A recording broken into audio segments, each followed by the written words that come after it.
Livro O Poder da Esposa que Ora, de Stormer Martin. Esse é um desafio de 31 dias em oração pelos nossos maridos. Mulher virtuosa, quem a achará? O seu valor muito excede o de finas joias. O coração de seu marido confia nela, e não haverá falta de ganho. Ela lhe faz bem e não mal, todos os dias da sua vida. Provérbios 31, 10, 12. O poder. Em primeiro lugar, quero tornar perfeitamente claro que o poder de uma pessoa que ora não é um meio para controlar o marido. Portanto, não se alegre antes da hora. De fato, trata-se justamente do oposto. É desistir de todo o desejo de poder em você e para você, confiando no poder de Deus para transformá-la, assim como seu marido, suas circunstâncias e seu casamento. Esse poder não é concedido para ser usado como uma arma a fim de amansar um animal teimoso. É uma ferramenta suave de restauração obtida mediante as orações de uma esposa que deseja fazer o que é certo mais do que estar certa e dar vida mais do que dar o troco. É um meio de convidar o poder de Deus a entrar na vida de seu marido para que ele tome posse da maior bênção, que em última análise é também sua. Quando meu marido, Michael, e eu nos casamos e surgiram diferenças entre nós, orar não foi definitivamente o meu primeiro impulso. De fato, foi quase o último recurso. Tentei outros métodos primeiro, tais como discutir, suplicar, ignorar, evitar, confrontar, debater e, é claro, o sempre popular tratamento do silêncio. Tudo isso com resultados menos que satisfatórios. Levei algum tempo para compreender que, orando primeiro, essas formas desagradáveis de agir podiam ser evitadas. Quando você estiver lendo este livro, Michael e eu estaremos casados há mais de 40 anos. Isso é quase um milagre.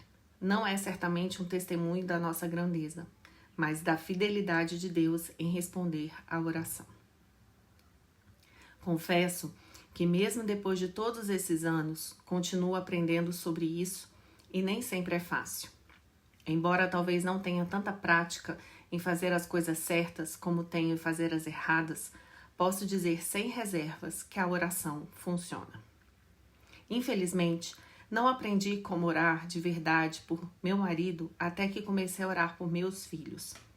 Ao perceber quão profundas eram as respostas de Deus a minhas orações por eles, decidi tentar ser igualmente específica e fervorosa ao orar por Michael. Mas descobri que orar pelos filhos é bem mais fácil. Desde o momento em que pomos os olhos em nossos filhos, queremos o melhor para a vida deles, incondicionalmente, de todo o coração, sem quaisquer dúvidas. Mas, com o marido, nem sempre é assim tão simples. Especialmente com alguém que está casado com você há tempos. O marido pode ferir seus sentimentos, ser imprudente, despreocupado, abusivo, irritante ou negligente. Ele pode dizer ou fazer coisas que ferem seu coração como uma farpa.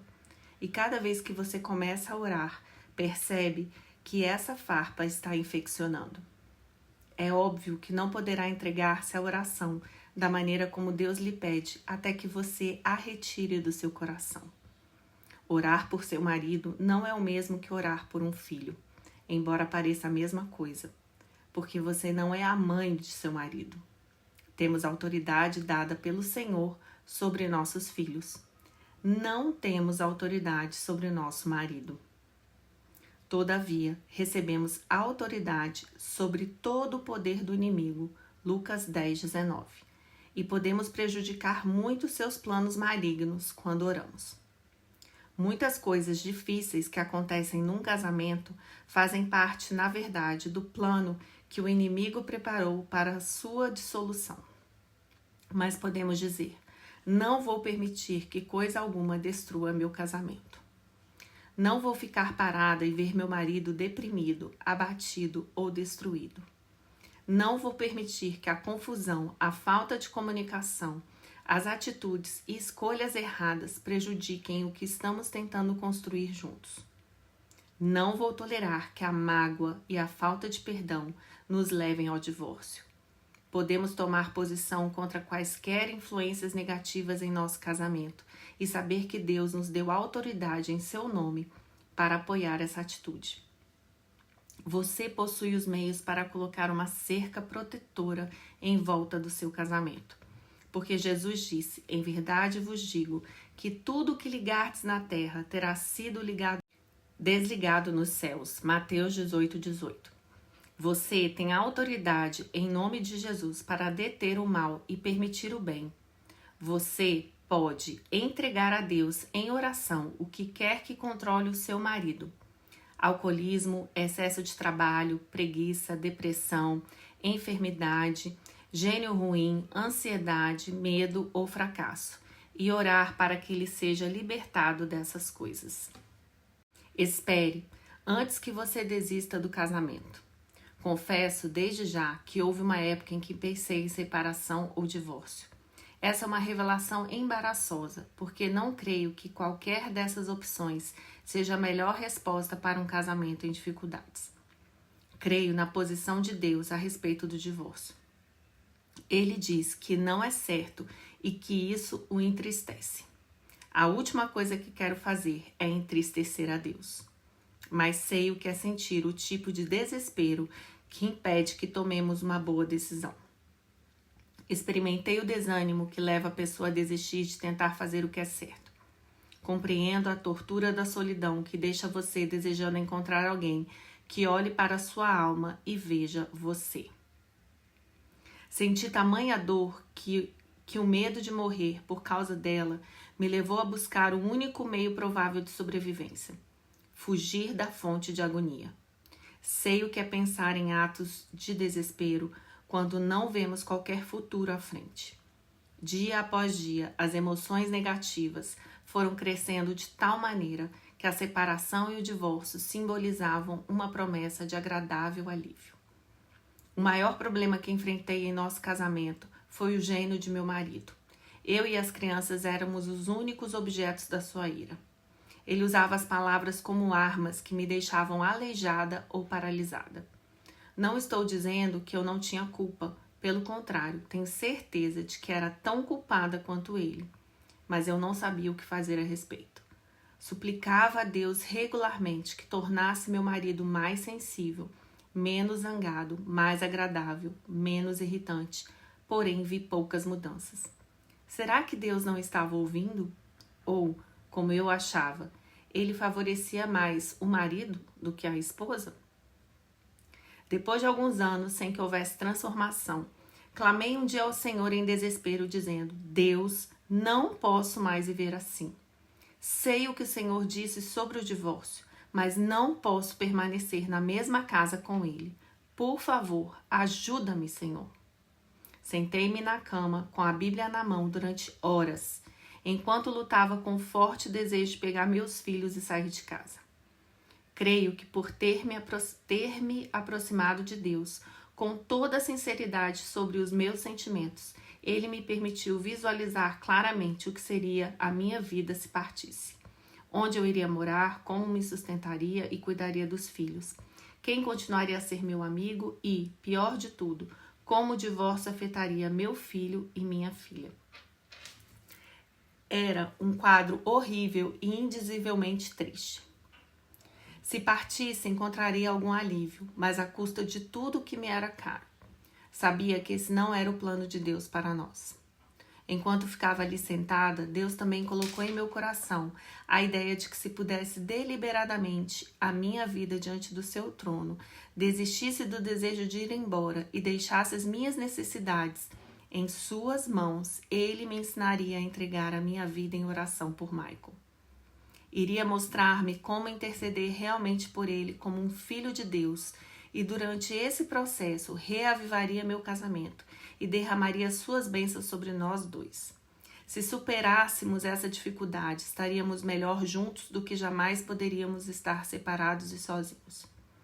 Deus me mostrou que Michael estava preso numa teia do seu passado que o tornava incapaz de ser diferente do que era no momento. mas Deus me usaria como um instrumento para a sua libertação, se eu consentisse. Doeu bastante concordar com isso e derramei muitas lágrimas, mas depois que concordei, me senti animada pela primeira vez em anos. Comecei a orar todos os dias por Michael como nunca orara antes. Porém, a cada vez tinha de confessar a dureza do meu coração. Vi como eu estava profundamente magoada e não queria perdoá-lo. Não quero orar por ele, não quero pedir a Deus que o abençoe. Só quero que Deus envie um raio ao seu coração e o convença de como ele tem sido cruel. Pensei. Tive de repetir várias vezes: Deus, confesso a minha incapacidade de perdoar meu marido. Por favor, livre-me completamente dessa atitude. Aos poucos, comecei a ver mudanças ocorrendo em nós dois. Quando Michael ficava zangado, em vez de reagir negativamente, eu orava por ele. Pedi a Deus que me fizesse saber o que provocava sua raiva. Ele fez isso. Perguntei então o que eu poderia fazer para melhorar as coisas. Ele me mostrou. A ira de meu marido tornou-se menos frequente e ficou mais fácil acalmá-lo. A cada dia, a oração trazia algo positivo. Não somos ainda perfeitos, mas progredimos bastante. Não tem sido fácil, todavia estou convencida de que vale a pena andar pelo caminho de Deus. É o único meio de salvar um casamento. As orações da esposa pelo marido têm um efeito muito maior sobre ele do que as de qualquer outra pessoa, mesmo as da mãe dele. Perdoe-me, minha sogra. As orações da mãe pelo filho são certamente fervorosas, porém quando um homem se casa, ele deixa os pais e se torna um com a sua esposa. Mateus 19:5. Marido e mulher formam uma equipe, uma unidade. Estão unificados em espírito. Aos olhos de Deus, a força do homem e da mulher juntos é muito maior do que a soma das forças de cada um dos dois, individualmente. Isso porque o Espírito Santo os une e dá mais poder às suas orações. É também por isso que há tanta coisa em jogo quando não oramos. Você pode imaginar-se orando pelo lado direito do seu corpo e não pelo esquerdo? Se o lado direito não for sustentado e protegido e por isso cair, o lado esquerdo cairá junto. O mesmo se aplica a você e seu marido. Se orar por você e não por ele, você jamais encontrará as bênçãos e satisfação que deseja. O que acontece com ele também acontece com você. Não se pode negar isso. Essa união nos dá um poder de que o inimigo não gosta. É por isso que ele inventa meios de enfraquecê-lo, fazendo-nos cair na armadilha, seja por meio da baixa autoestima, do orgulho, da necessidade de estar sempre certo, da falta de comunicação, ou mesmo cedendo aos nossos desejos egoístas. Ele lhe contará mentiras como nada vai mudar, seus erros são irreparáveis, não há possibilidade de reconciliação, você seria mais feliz com outra pessoa. Ele lhe dirá coisas nas quais poderá crer, porque sabe que se conseguir fazer que você creia, não haverá futuro para o seu casamento. Se crer em várias mentiras, seu coração aos poucos se endurecerá para a verdade de Deus. Em todo casamento desfeito, há pelo menos uma pessoa cujo coração endureceu-se contra Deus, e quando isso ocorre, não há visão da perspectiva do Senhor. Quando somos infelizes no casamento, sentimos que qualquer coisa será melhor do que a situação em que nos achamos. Mas não vemos o quadro inteiro, só vemos as coisas como estão e não como Deus quer que se tornem. Quando oramos, porém, nosso coração torna-se receptivo a Deus e passamos a enxergar e vemos que há esperança. Temos fé em que o Senhor irá restaurar tudo o que foi danificado, destruído e consumido no relacionamento conjugal. Restituir-vos-ei os anos que foram consumidos pelo gafanhoto migrador. Podemos confiar no Senhor para remover a dor, o desânimo, o endurecimento e a falta de perdão. Somos capazes de visualizar seu poder de ressuscitar o amor e a vida nos lugares mais mortos. Imagine a alegria de Maria Madalena quando foi ao túmulo de Jesus na manhã após a crucificação e descobriu que ele não estava morto afinal, mas fora ressuscitado pelo poder de Deus. A alegria de ver algo irremediavelmente morto trazido à vida é a maior que podemos experimentar. O poder que ressuscitou Jesus é o mesmo que ressuscitará o que está morto em seu casamento e o fará voltar à vida. Deus ressuscitou o Senhor e também nos ressuscitará a nós pelo seu poder. 1 Coríntios 6,14. Esse é o único poder capaz de tal ato. Mas isso não acontece sem que o nosso coração busque a Deus e esteja pronto para confessar em oração, crescer durante os tempos difíceis e esperar que o amor seja ressuscitado. Temos de passar pelo sofrimento a fim de alcançar a alegria.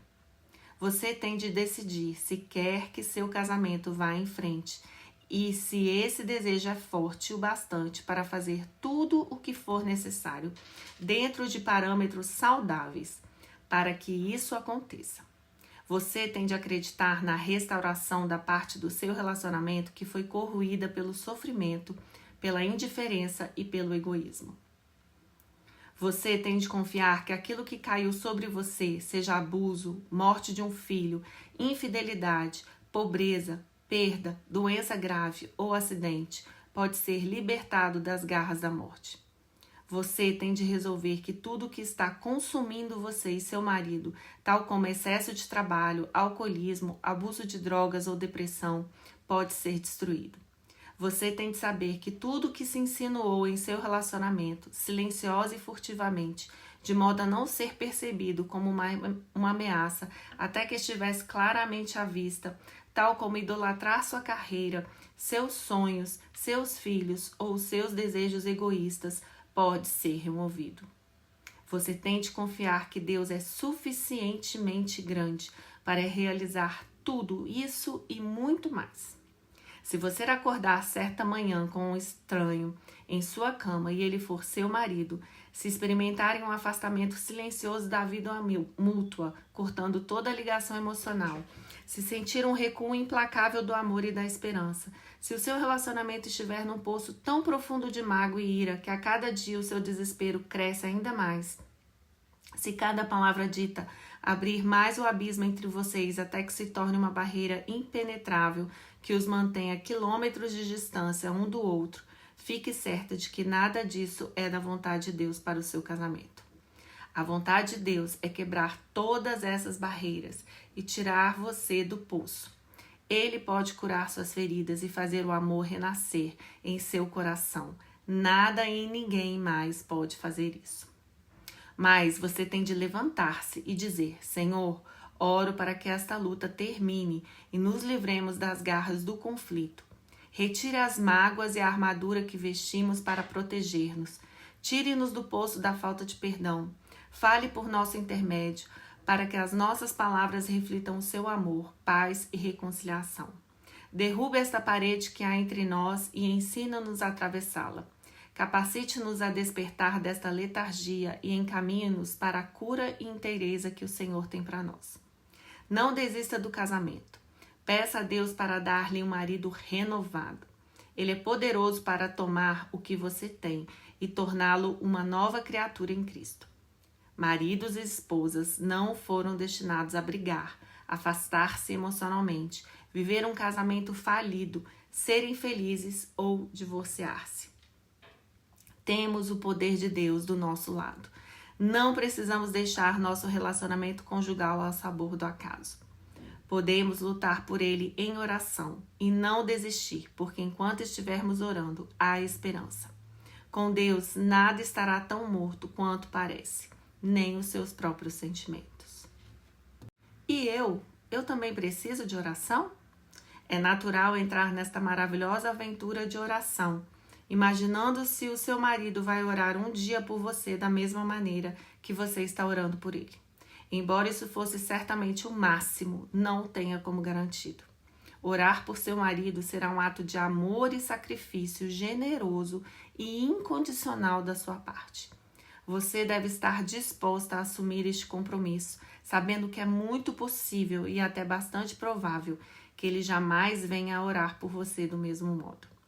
Em alguns casos, ele também nem sequer ore. Você pode pedir que o faça e orar para que ele ore por você, mas não pode exigir isso dele. Isso, porém, não importa. O fato dele orar ou deixar de orar não é problema seu, é de Deus. Liberte-o, então, dessa obrigação. Se ele não orar por você, a perda dele será maior que a sua. A sua felicidade e realização não depende do fato de ele orar, mas sim de seu próprio relacionamento com o Senhor. É claro que as esposas também precisam de oração, mas eu estou convencida de que não devemos depender de nossos maridos como os únicos provedores dela.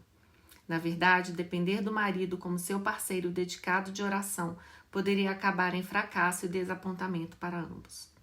Aprendi que a melhor coisa para o nosso casamento foi manter parceiras de oração com quem eu orava todas as semanas. Hoje creio que isso é vital para todo casamento.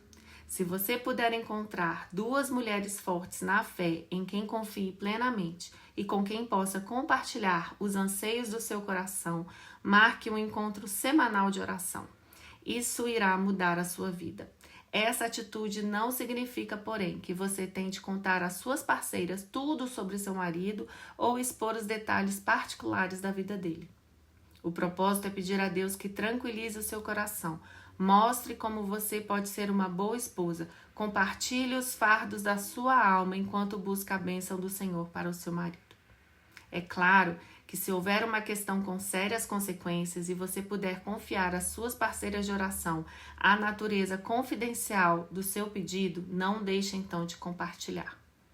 Vi muitos casamentos acabarem em separação ou divórcio porque as pessoas eram orgulhosas demais ou temiam compartilhar seus problemas com alguém que pudesse orar por elas. Tudo parece bem entre o casal, mas de repente o casamento acaba.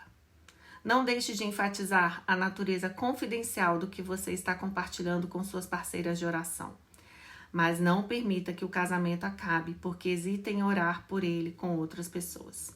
Se tiver uma parceira de oração que não consegue manter em segredo uma confidência, descubra outra pessoa com mais sabedoria, sensibilidade e maturidade espiritual.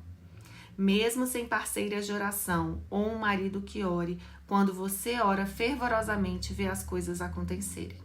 Antes mesmo de suas orações serem respondidas, as bênçãos de Deus recairão sobre você, simplesmente porque está orando. Isso se deve ao fato de ter passado tempo na presença de Deus, onde toda a transformação duradoura começa. Uma oração de cada vez. Não fique confusa com as muitas maneiras que existem para orar por seu marido. Não é necessário fazer tudo num só dia, numa semana ou até num mês. Deixe que as sugestões deste livro orientem-na e depois ore mediante a orientação do Espírito Santo. Quando os problemas forem difíceis e requererem uma ação direta, o jejum tornará suas orações mais eficazes. A oração por meio da leitura das Escrituras também se constitui num instrumento de poder. Por isso, no final de cada capítulo, inclui orações e algumas referências bíblicas.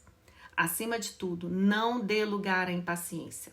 Receber respostas para as suas orações pode levar tempo, especialmente se o seu casamento tiver sido atingido de maneira profunda ou estiver sob tensão. Tenha paciência em perseverar e esperar pela cura de Deus. Tenha em mente que vocês dois são imperfeitos. Só o Senhor é perfeito. Olhe para Deus como a fonte de tudo o que você quer para o seu casamento e não se preocupe sobre como isso irá acontecer. A sua responsabilidade é orar. A de Deus é responder.